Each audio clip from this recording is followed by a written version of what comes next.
Court 1's a very special place. It had such a great ambiance, and with all the wood there, and we played that one point, I just kept chasing balls down, throwing the lobs up, and other people ended up pretty much on their feet at the end of the point, and I felt like sitting down.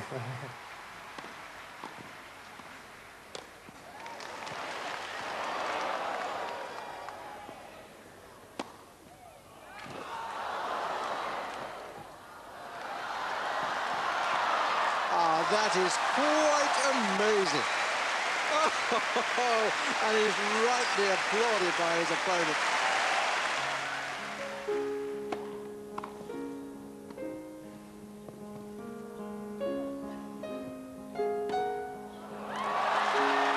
And it was in.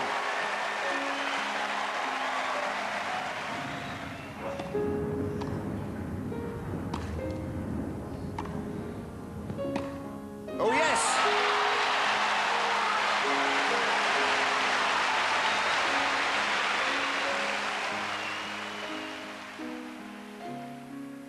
From 1933 to 36, Great Britain successfully defended the Davis Cup in challenge rounds staged on the centre court.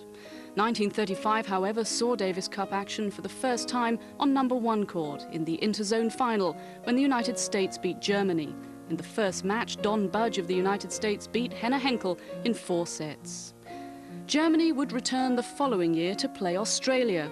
Germany's Gottfried von Cram won an epic battle against Adrian Quist, who had injured his right ankle early in the second set, but fought on bravely, saving 9 match points before eventually losing 11-9 in the 5th set. Sadly, Quist's injury meant he played no further part in the tie, which Australia won by 4 matches to 1. But that marathon contest was described by the Times as one of the greatest matches ever played in the Davis Cup. McGrath, the Australian, is the only tennis player in the world that uses both hands on his racket. Watch that racket. He's a 2-gun man. What a racket. A Wimbledon bottle party. Otherwise, the spectators enjoy tennis without seeing it. A ball boy without a hat. Apparently he left it in the cloakroom at Ascot. Crawford, the Australian player, plays with a curious-shaped racket. He borrowed it from an Eskimo who crossed the Alps before Napoleon. Twice the finalists, Helga Sperling of Germany dwarfs her first-round opponent, Britain's Jem Hoeing, in 1939. Mrs. Sperling would never win the title, but when an inter-services challenge brought tennis back to Wimbledon after the war, Miss Hoeing was again on number 1 court, as a spectator. She remains a member of the club. I was just happened to be sitting there, I suppose. Found myself in the midst of all these Air Force. And What sort of players were you watching then? well, they all had been sort of Wimbledon standard, and they'd joined up in the forces, and they'd all come back to do their bit for that day. And it was wonderful to see, I think, Tony Mottram and Pearson from Canada, and of course our own Dan Maskell. We will miss him terribly.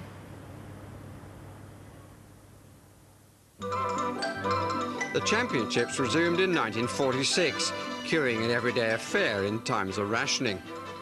The next year, 2 records, 20,000 spectators on the opening day, 30,000 on the first Saturday. The newcomer to Wimbledon, Jack Bromwich of Australia, is seeded number 2. He comes with a terrific reputation from Down Under, where the two-handed technique was developed. But favourite for the men's title was Jack Kramer, especially after his performances in the Davis Cup. 1949 brought the Davis Cup back to Britain for the first time in 10 years. Britain's Tony Mottram meeting Yaroslav Drobny, then of Czechoslovakia, though later a British citizen. Among the watchers, Britain's most famous player, Fred Perry, 3 times the Wimbledon champion in the 30s. The champion that year was Lucky Ted Schroeder of the United States, so called from a moment in an extraordinary quarter-final against the Australian, Frank Sedgman. Having been foot-faulted, a volley off the wood following his second service saved one of 2 match points in an epic encounter. 2 years later came a repeat from the Davis Cup. Sensation on number 1 court was the completely unexpected defeat of Drobny by Tony Mottram. Very few thought Tony stood a chance. Indeed, Drobny was fancied for the title. When the news got round they were 2 sets all, spectators crowded out of the court, followed the play on an electric side. When Mottram won, there was terrific applause.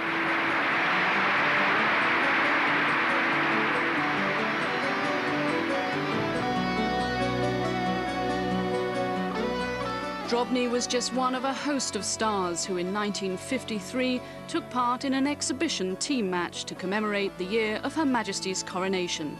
Other competitors included Jean Barotra, Doris Hart, Little Mo and the Australian duo Hode and Rosewall.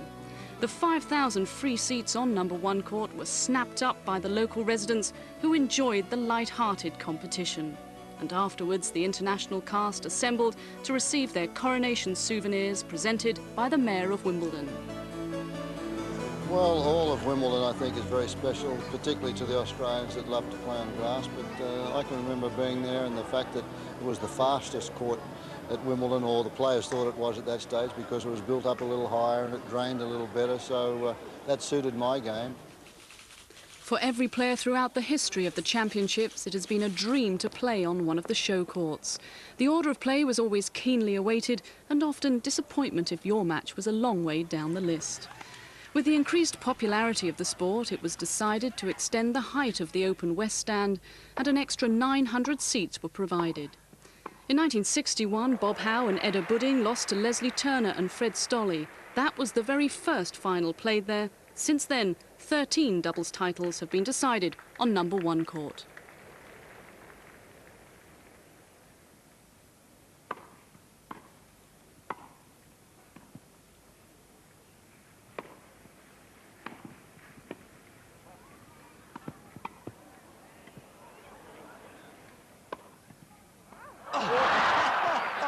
That is the wildest shot I've seen these championships. It went straight into the crowd at right angles.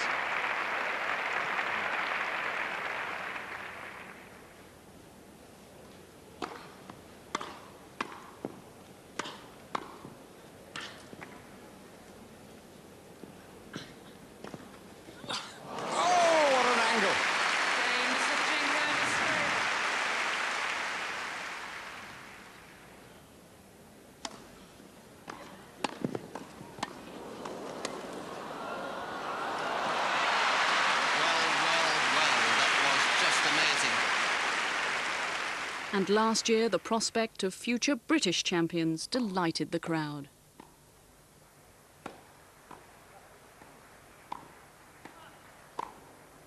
Okay. But no doubles final can eclipse the epic of 1992.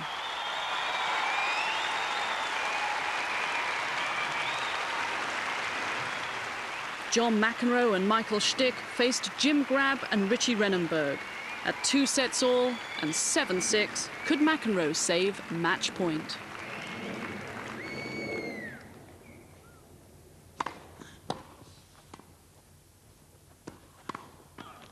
He can. Wonderful reactions. With the 5th set standing at 12-13 and the clock at 9:20, would Stick hold serve? Going McEnroe Stick. Ladies and gentlemen, due to failing lights, play is now suspended. Thank you.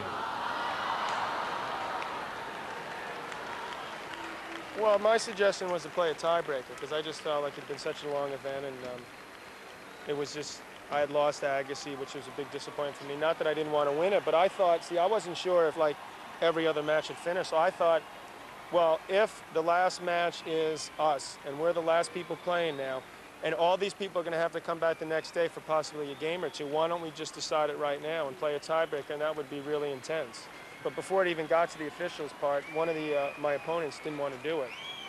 And I remember being quite angry about that, just thinking it would have been good. But as it turned out, it was beautiful because what Wimbledon did the next day was just, you know, let everyone in for free, and then there was a totally different type crowd, and they were just really happy, and there was actually a set played, so it worked out.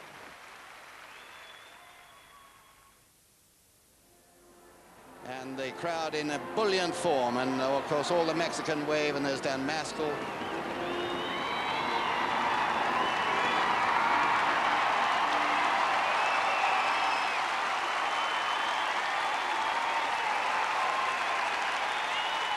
It became known as Wimbledon's third Monday. For the fans, it could have been over in 2 games, but it wasn't, and they witnessed a classic finish. This was 17-all, 30-all.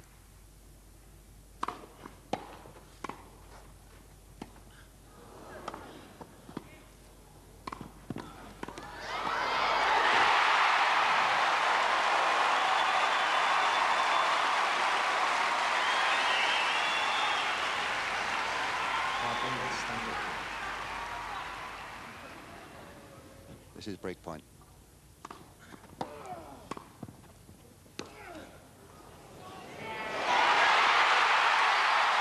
It's the break.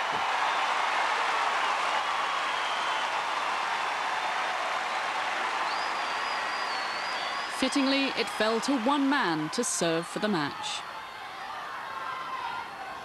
You know, I would think this next point means as much to McEnroe as any other point he's played in that long, illustrious, turbulent career.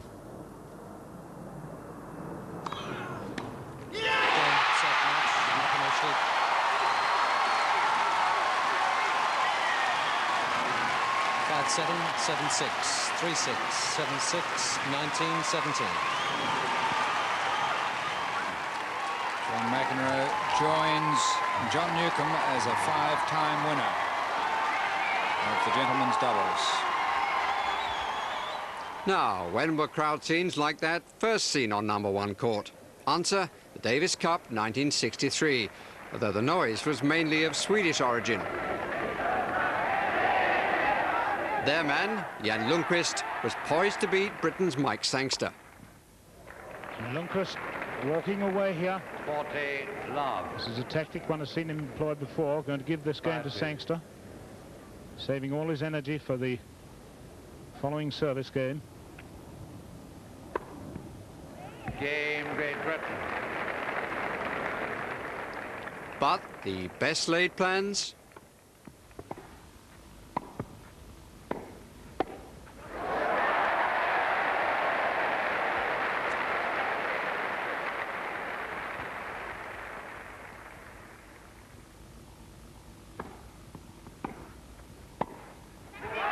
That's it. He's done it.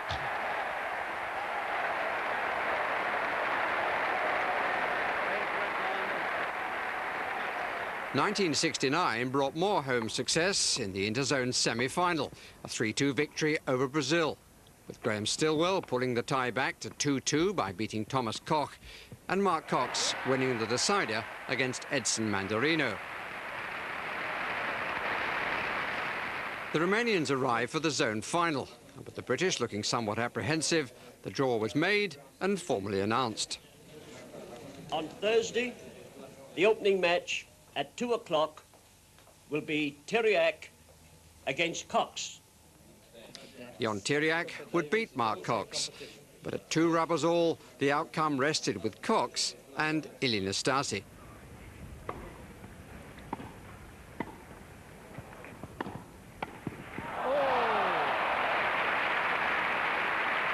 Superb control. Victory for one of the great characters to grace and sometimes play to the different galleries of #1 court. Oh, now Nastase gilding the lily a bit.